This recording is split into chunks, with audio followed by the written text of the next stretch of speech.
Tiempo con Dios es un momento para fortalecer tu espíritu y escudriñar la palabra. Vive ahora Tiempo con Dios. Bueno, mis hijos, un nuevo día con una nueva esperanza y con una gran oportunidad de adorar al que vive por los siglos de los siglos. Recuerde, cuando usted se levante, no ponga los pies en el piso. Ponga las rodillas y dele gracias porque le presta la vida.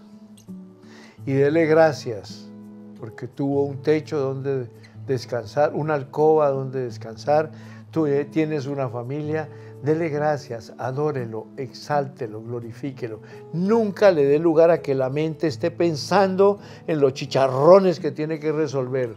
No, eso déjeselo allá. Eso es un problema de creer que estamos por encima de toda dificultad. Eso es lo que nos hace a nosotros más que vencedores.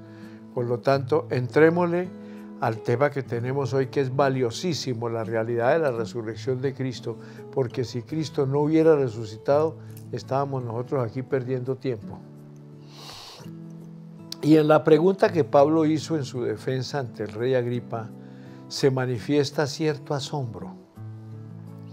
Y en efecto, para el apóstol, el conocimiento de la resurrección era algo tan real y fundamental que se extrañaba cuando otros no compartían su pensamiento. Pero esto se debía a que no conocían a Dios. A Pablo, Cristo el resucitado se le había presentado en el camino de Damasco en una aparición de sobresaliente magnificencia y su encuentro fue el fundamento de su ministerio y misión. Y hoy en día, hijos de Dios que están en sintonía de tiempo con Dios, ¿por qué muchos consideran como algo increíble que Dios resucite a los muertos? Incluso en la cristiandad, cuyo nombre se debe al resucitado, seguramente porque se trata de un hecho que está fuera de nuestra experiencia, ¿cómo no? En efecto, la observación y experiencia son las bases de nuestro conocimiento. Esto caracteriza todo nuestro pensamiento a la vez que lo limita. Para superarlo, se debe conocer a Dios y creer que Él es creador. El creador que hizo la materia y dio el espíritu. Este Dios también puede despertar a los muertos. Además, la resurrección de Cristo es uno de los hechos históricamente mejor probado. La mayoría de los sucesos reconocidos de la historia se basan en la tradición transmitida por uno u otro historiador. En cambio, cuán numerosos son los testigos de la resurrección de Cristo. Pablo escribió a los Corintios: Cristo apareció a Cefas, después a los 12, después apareció a más de 500 hermanos a la vez, de los cuales muchos viven aún. Primera de Corintios 15, 5 y 6.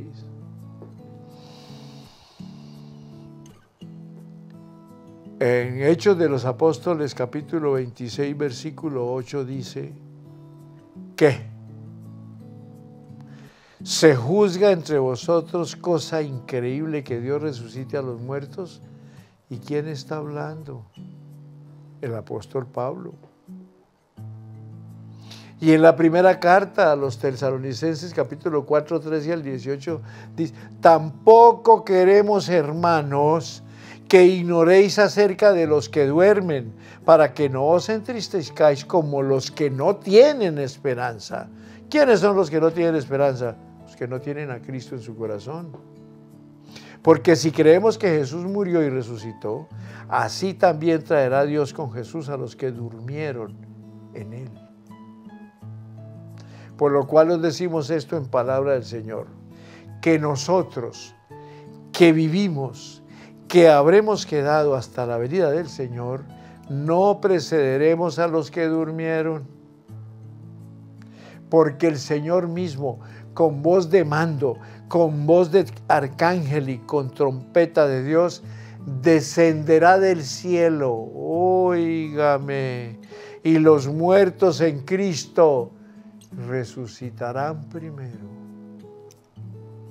Luego nosotros, dice Pablo, los que vivimos, los que hayamos quedado, seremos arrebatados juntamente con ellos en las nubes para recibir al Señor en el aire, y así estaremos siempre con el Señor. Por tanto, hijos de Dios que están en sintonía de tiempo con Dios, alentados los unos a los otros con estas palabras. Pensamiento del día. La muerte es el último capítulo del tiempo y el primero de la eternidad. Bueno, entonces analicemos paso a paso lo que nos dice Juan en el capítulo 20, versículo 1 al 5. Dice: el primer día de la semana, María Magdalena fue de mañana, siendo aún oscuro, al sepulcro y vio quitada la piedra del sepulcro. Entonces corrió y fue a Simón Pedro y al otro discípulo, aquel al que amaba Jesús, y le dijo: se han llevado del sepulcro al Señor y no sabemos dónde le han puesto. Y salieron Pedro y el otro discípulo y fueron al sepulcro, y corrían los dos juntos, pero el otro discípulo corrió más aprisa que Pedro y llegó primero al sepulcro. Y bajándose a mirar, vio los lienzos puestos allí, pero no entró. Esto es una realidad.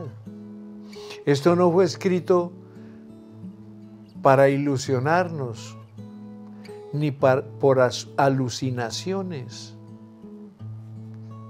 Note que dice que salieron Pedro y el otro discípulo y fueron al sepulcro.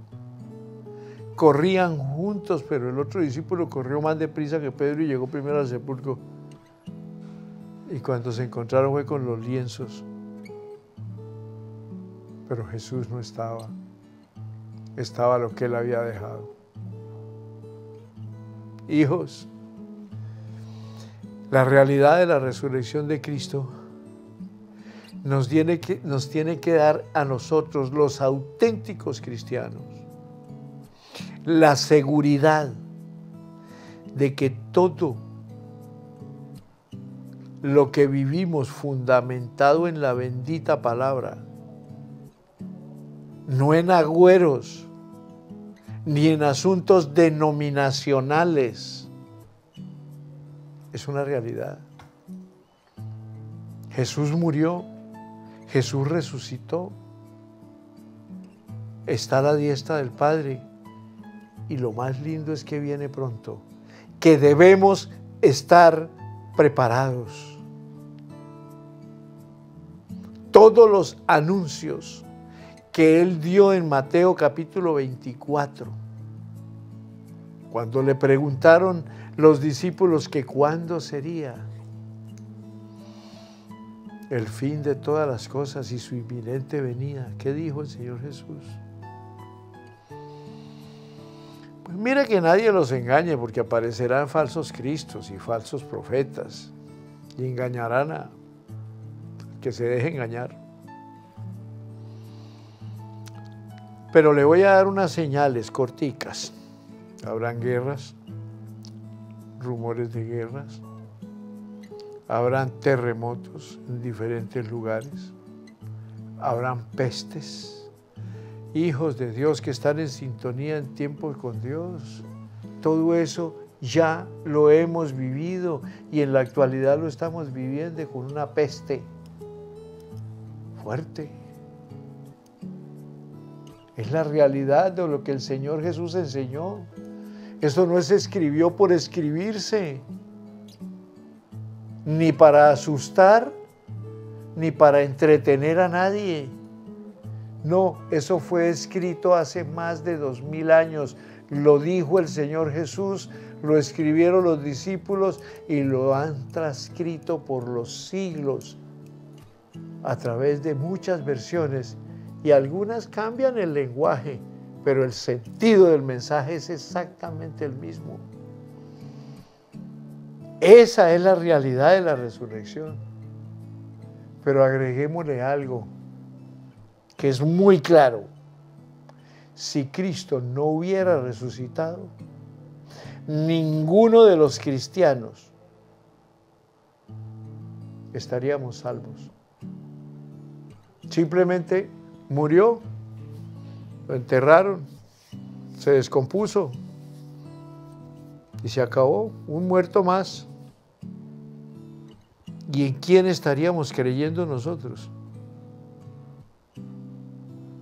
Pero teniendo la certeza de lo que quedó en el libro santo, nosotros tenemos la obligación de creer. Y por supuesto permanecer en ese Cristo que resucitó. Permanecer en ese Cristo que fue golpeado, pisoteado, escupido, maltratado por nosotros. Y para cerrar este segmento, les recuerdo, ya viene Cristo. Cristo ya viene. Y debemos estar preparados. Este tiempo que estamos viviendo es un tiempo de reflexionar, de buscar en la Biblia los acontecimientos que están escritos. Mateo capítulo 24, a partir del versículo 3, usted encuentra las señales antes del fin. Léanlo, procuren leerlo en esta semana, en estos días, y se encontrarán con cosas maravillosas que ya nos han pasado y que simplemente están las otras por suceder. Estás en Tiempo con Dios, tu mejor momento. Bueno, mis amados, vamos a mirar algo que es muy interesante, que tiene que ver con la realidad de la resurrección de Cristo. Y el apóstol Juan, en el capítulo 20, versículo 1 al 18, nos enseña algo maravilloso, que el primer día de la semana María Magdalena fue de mañana, siendo aún oscuro, al sepulcro y vio quitada la piedra del sepulcro. Entonces corrió y fue a Simón Pedro y al otro discípulo, aquel al que amaba Jesús, y le dijo: se han llevado del sepulcro al Señor y no sabemos dónde le han puesto. Y salieron Pedro y el otro discípulo y fueron al sepulcro. Corrían los dos, pero el otro discípulo corrió más aprisa que Pedro y llegó primero al sepulcro.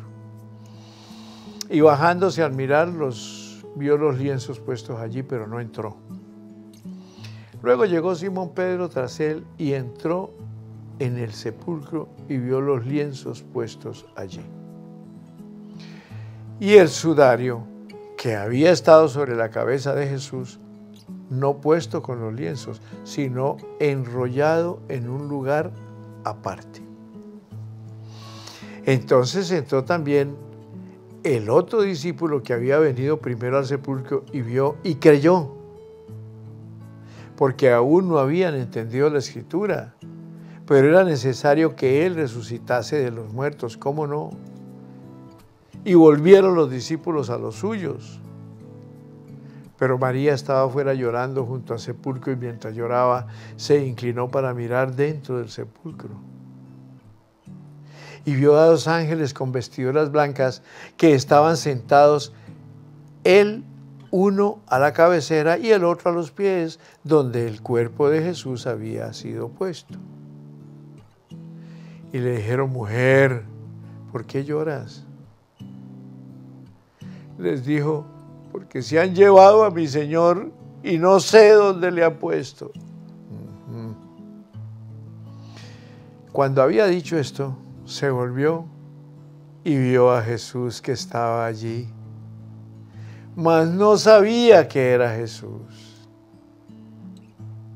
Jesús le dijo: mujer, ¿por qué lloras? ¿A quién buscas? Ella, pensando que era el hortelano, le dijo: Señor, si tú lo has llevado, dime dónde lo has puesto y yo lo llevaré. Jesús le dijo, María. Volviéndose ella le dijo, Raboni, que quiere decir maestro. Jesús le dijo, no me toques. No me toques porque aún no he subido a mi Padre.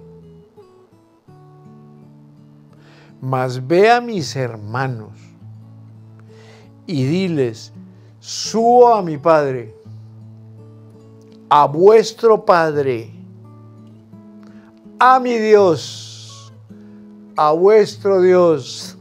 Aleluya. Qué enseñanza tan maravillosa. Me vuelvo un poquito a la bendita palabra. ¿Y quién fue María Magdalena? Aquella mujer que estos sinvergüenzas le trajeron y se la tiraron a los pies a Jesús.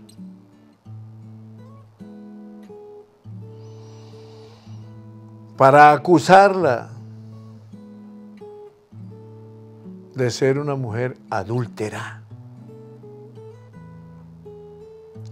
Pero yo he puesto a volar mi imaginación y estoy seguro.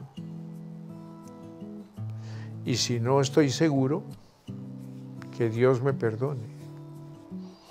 Pero los sinvergüenzas acusaban a María Magdalena porque alguno de ellos quiso estar con ella y dijo, no, estoy enferma, me duele la cabeza, me duele la cintura, no sé, no quiero.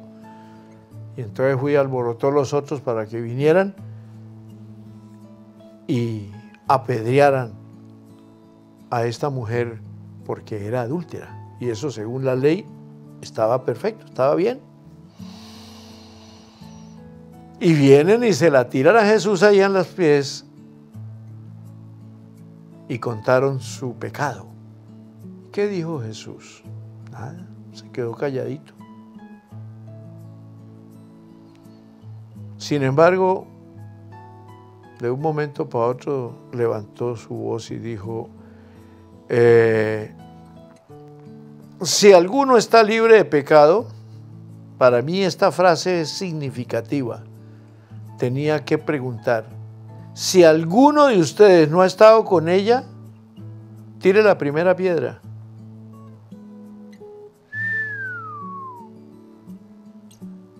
Y todos empezaron a soltar las piedras al lado de ellos.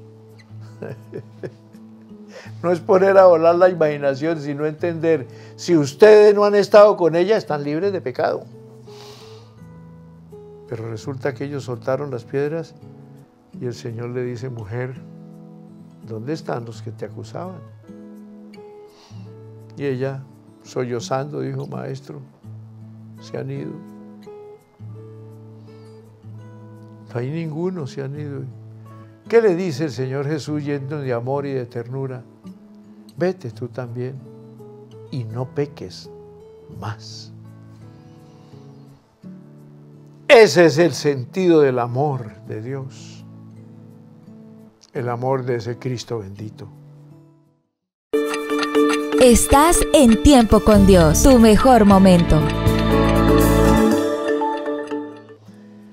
Bueno, continuemos la historia de la resurrección, porque es que aquí estamos viendo algo que es muy positivo y es la realidad de la resurrección de Cristo. Y dice la palabra que cuando llegó la noche de aquel mismo día, el primero de la semana, estando las puertas cerradas en el lugar donde los discípulos estaban reunidos por miedo a los judíos, vino Jesús. Y puesto en medio, les dijo, paz a vosotros. Y cuando les hubo dicho esto, les mostró las manos y el costado, y los discípulos se regocijaron viendo al Señor. Entonces Jesús les dijo otra vez, paz a vosotros. Como me envió el Padre, así también yo os envío. Óigame. Y habiendo dicho esto, sopló y les dijo, recibid al Espíritu Santo. A quienes remitiere los pecados, les son remitidos, y a quienes se los retuvieres, les son retenidos. Este encuentro, esta resurrección de Jesús, ya era prácticamente como el resumen de todos los encuentros que él tuvo con sus discípulos en los diferentes lugares donde él los llevó para discipularlos. Óigame bien. En esos 3 años de ministerio, él tenía su tiempo para regocijarse con ellos. Comían, tomaban café, disfrutaban, se reían, pero también los discipuló y les enseñó muchas cosas. Y ahí, cuando dice que habiendo dicho esto, sopló y les dijo: recibid el Espíritu Santo. A quienes remitieren los pecados, les serán remitidos, y a quienes se los retuvieron, les serán retenidos. Les está diciendo a ustedes que hagan con la autoridad de, en el nombre precioso de Jesús, perdonar.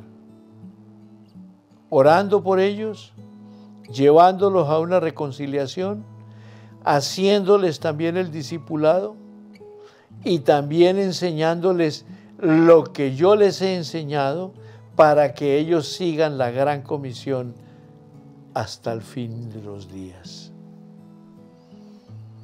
Yo puedo decir que ahí comenzó la gran comisión, no en Mateo capítulo 28, porque les da la autoridad del bendito Espíritu Santo, el Paracleto, el Consolador, el instrumento que hasta el día de hoy, en esta última era de la humanidad, que estamos en el tiempo de la gracia,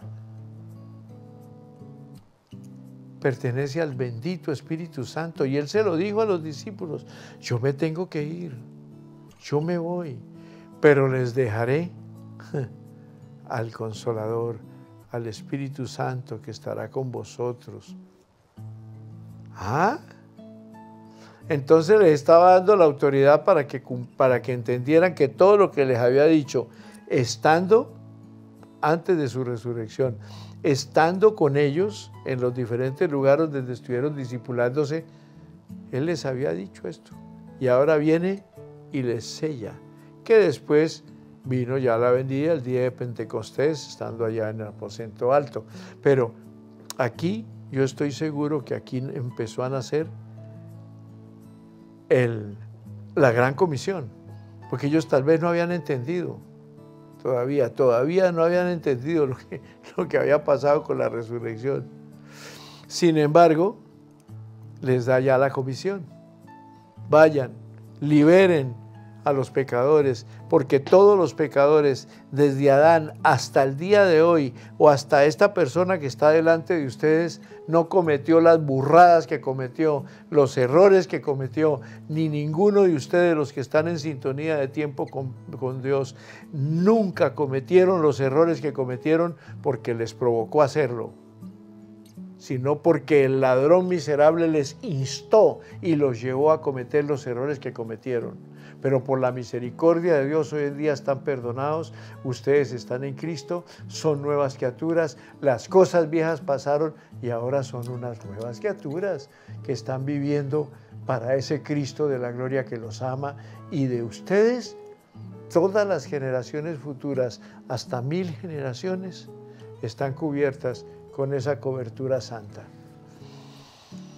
Entonces, el asunto de la resurrección de Cristo fue algo muy bonito, pero hay que ponerle atención, hay que ponerle en cuidado, hay que estudiar, hay que meditar, hay que leer para poder entender todas estas cosas.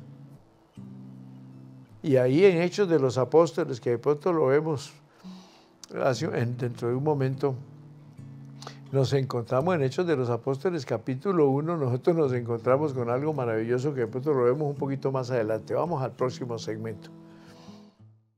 Bueno, mis amados, entonces lo anunciado es deuda. En Hechos de los Apóstoles capítulo 1, versículos 1 al 5, Note cómo Lucas, el escritor de Hechos de los Apóstoles y también escritor del Evangelio de Lucas, él dice, en el primer tratado, oh Teófilo, hablé acerca de todas las cosas que Jesús comenzó a hacer y a enseñar. Aquí está hablando del primer tratado, fue el Evangelio, pero ahora ya está comenzando a escribir el libro de los Hechos de los Apóstoles, que fue escrito por el apóstol Lucas. Y dice, hasta el día, las cosas que Jesús comenzó a hacer y a enseñar hasta el día en que fue recibido arriba, después de haber dado mandamientos por el Espíritu Santo a los apóstoles que había escogido, a quienes también después de haber padecido, se presentó vivo, con muchas pruebas indubitables, apareciéndoseles durante 40 días y hablándoles acerca del reino de Dios. ¿Cómo le parece? Y estando juntos, les mandó que no se fueran de Jerusalén, sino que esperasen la promesa del Padre, la cual les dijo, oístes de mí. Porque Juan ciertamente bautizó con agua, mas vosotros seréis bautizados con el Espíritu Santo dentro de no muchos días. Y si vemos el versículo 6 enseguida, nos encontramos con lo que sucedió. Hasta aquí el Señor nos muestra clarito, que se les presentó en varias ocasiones vivo, con pruebas indubitables, que no había duda, apareciéndoles. ¿Y cuántos días? 40. Y hablándoles acerca del reino de Dios. O sea, esto es una realidad. Yo estuve con ustedes 3 años, les di un discipulado, pero ahora les voy a dejar el sello para que ustedes tengan claridad de lo que tienen que enseñar. Porque esto no es asunto de religión. Esto es un asunto real. Es una relación que ustedes tienen que tener con los discípulos que ganen, para que ellos también tengan la relación que ustedes tienen con Dios, que ellos van a tener con Dios, la tenemos nosotros. Y ustedes enseñen lo mismo y siga esa cadena perfecta de relación con Dios, que es la que hoy en día tenemos nosotros, los que verdaderamente tratamos de vivir lo mejor posible tomados de la mano del Padre. Él estuvo con ellos 40 días. Ahí los fortaleció. En el versículo 5, enseguida el versículo 5, 6 y 7 de Hechos de los Apóstoles, es interesante cómo esos discípulos que estaban con el Señor Jesús le hacen preguntas que a mí me causan hasta risa. Entonces los que se habían reunido le preguntaron diciendo, Señor, ¿restaurarás el reino a Israel en este tiempo? En una palabra, yo pongo a volar la imaginación. El que hizo esta pregunta seguro que fue Pedro.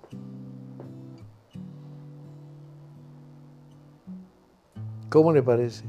¿Restaurarás el reino de Dios en este tiempo? Ellos pensaban que el Señor Jesús se iba a sentar allá a gobernar humanamente. No entendían que Él tenía que irse, que dejaba al Consolador, al Espíritu Santo, al Paracleto, que sería el que estaría con nosotros en el tiempo de la gracia que comenzaba después del Pentecostés y que nos llevará al último día de este siglo. Entonces entendamos, hijos, que ellos estaban pensando que el reino del Señor Jesús, el reinado del Señor Jesús iba a empezar ahí. Y yo me imagino que el que hizo la pregunta fue Pedro. Y dijo, claro, yo pregunto porque de pronto si él llega a ser el rey, entonces a mí me nombrará su ministro de defensa, porque yo le bajé la oreja a Malco. ¿Ah? Si Lucas estaba ahí, no, pues yo, como soy el médico, pues a mí me nombrará ministro de salud. Mateo, que fue el recaudador de impuestos, no, pues a mí me nombrará el secretario de Hacienda. Y así sucesivamente estarían preguntando ellos, pensando que el Señor Jesús en ese tiempo era que iba a reinar en Israel, y las cosas estaban completamente.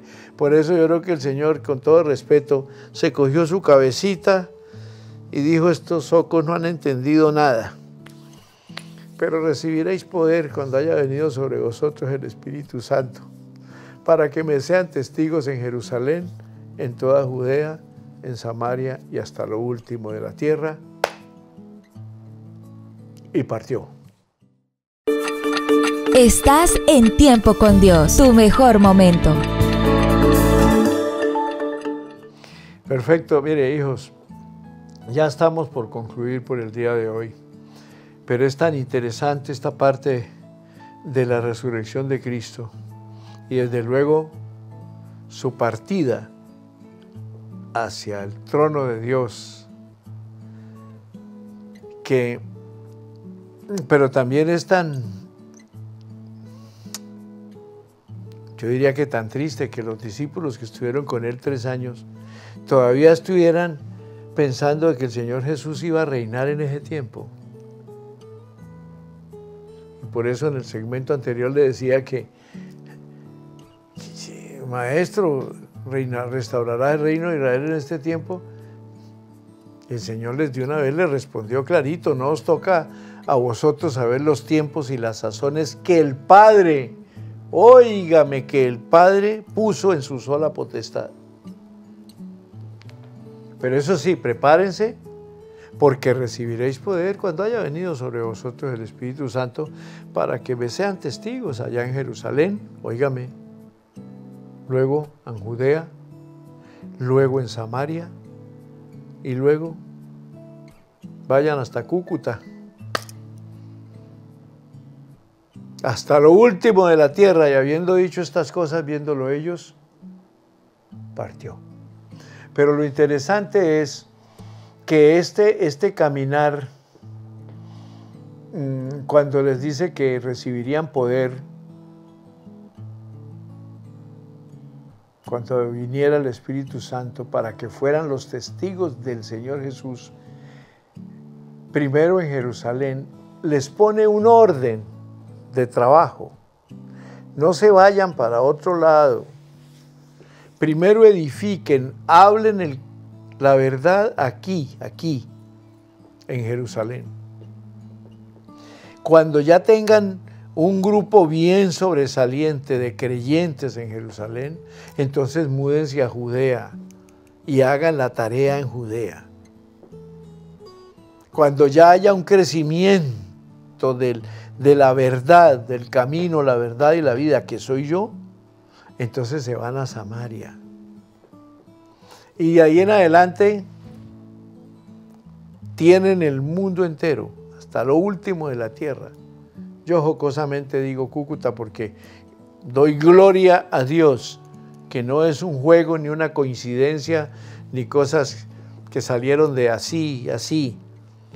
En el caso de nuestro amado pastor José Satirio dos Santos. Habiendo tantas en ciudades en el mundo entero, a donde Dios establecer un tabernáculo. Resulta que lo estableció en Cúcuta, Colombia. Nosotros no tenemos un edificio aquí con ladrillos, tenemos un tabernáculo donde se predica la palabra, donde se enseña la verdad. No tenemos denominacionalmente nada. Somos cristocéntricos y bibliocéntricos. Aquí se vive por lo que dice el bendito manual. Doy gloria a Dios que hace 30 años estoy escuchando a ese siervo del Dios Altísimo, José Satirio dos Santos, y yo no le he conocido una predicación que él hable de fanatismos religiosos, de denominaciones, ni cosas diferentes a lo que está en la bendita palabra de Dios. Y así ha formado mucha gente, pero muchísimos obreros que están en el mundo, siendo pastores en diferentes congregaciones del mundo. Por lo tanto, este tabernáculo llamado Centro Cristiano, déjeme decirle, tiene que ver con los propósitos del Señor Jesús cuando les dijo, hasta lo último de la tierra. Por eso nombro a Cúcuta. Porque hace parte del plan de Cristo allá, hace más de 2000 años. Y ahora es desde Cúcuta para multitudes de lugares en el mundo entero, donde este obrero del Señor José Satirio dos Santos ha ido a llevar el mensaje de la palabra. En Bután, en Nepal, en Calipú, en los Himalayas, en la India, en España, en Europa, a donde no hay congregaciones que han nacido del centro cristiano por el trabajo arduo de nuestro pastor. Tremendo. Familias lindas, gracias por haber escuchado estas enseñanzas en esta semana. Yo les bendigo. Denme permiso de hacer una oración por aquellos que están en sintonía de tiempo con Dios y que han escuchado los mensajes, pero no han hecho la oración de fe para recibir a Cristo y hacer parte del cuerpo de Cristo. Con sus ojitos cerrados y con humildad levanten sus manitas y repitan conmigo: Señor Jesucristo, yo reconozco que soy pecador. Reconozco también que en la cruz del Calvario tú pagaste el precio de todos mis pecados y de todas mis rebeliones. Señor Jesús, te pido perdón por mi vida pasada y te ruego que me laves con tu sangre, que ocupes el trono de mi vida y hagas de mí una nueva criatura. Señor Jesús, yo te reconozco como mi único y suficiente Salvador y te ruego que escribas mi nombre en el libro de la vida eterna para la gloria del Padre. Amén. Voy a orar por ustedes, buen Dios y Padre, esas vidas que en esta tarde te han recibido y te han reconocido como su único y suficiente Salvador. Se regocijan contigo, Padre Celestial, que a partir de hoy dejan de ser criaturas del mundo para constituirse en hijos tuyos, Señor. Guárdalos, protéjalos, bendícelos. Que su mente y su corazón estén centrados en la bendita palabra y el caminar contigo, Padre. Vean que es un caminar victorioso para tu gloria. Por Cristo Jesús. Amén y amén. Dios les bendiga. Dios les guarde. Amén y